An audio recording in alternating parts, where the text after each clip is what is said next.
तिघांनी पोहून किनारा गाठला तर दोघांचे मृतदेह सापडले आहेत। 2 जण अद्यापही बेपत्ता आहेत अशी माहिती समोर येते। बेपत्ता खलाशांचा सध्या शोध सुरू आहे।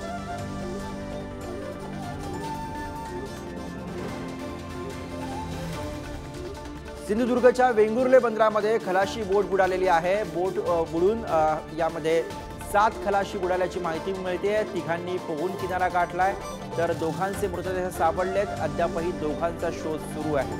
बेपत्ता खलाशांचा शोध घेण्यात येतोय। सिंधुदुर्गच्या वेंगुर्ले बंदरामधली घटना आहे, त्याची दृश्य आपण बघतोय।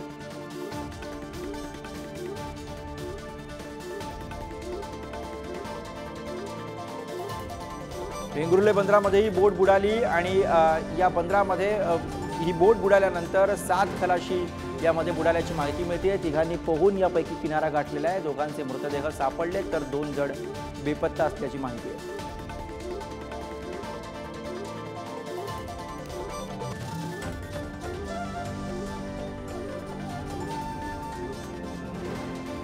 आणि याविषयी अधिक माहिती घेऊया। प्रतिनिधी विकास गावकर आपल्याला घटनास्थळावरून अधिक माहिती देतात। विकास, नक्कीच गुरु, जर बघितलं तर कालपासून पाऊस मुसळधार लागतोय। सिंधुदुर्ग जिल्ह्यात गेले 6 दिवस पाऊस लागतोय आणि पावसाने काल कहर केलेला होता।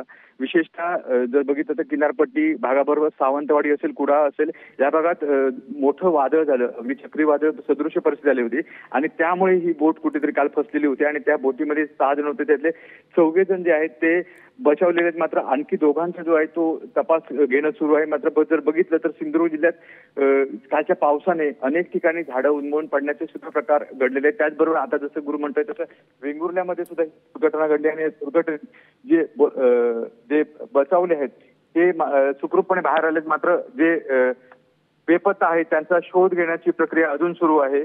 लवकरच पोलीस प्रशासन त्या ठिकाणी पोहोचले। वेंगुर्ले बंदरात ही बोट बुडालेली होती आणि यामध्ये गुरु जर बघितलं तर 7 खलाशी होते।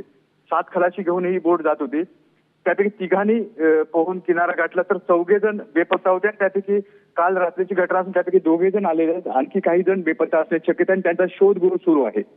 धन्यवाद विकास या सगळ्या सविस्तर माहितीसाठी।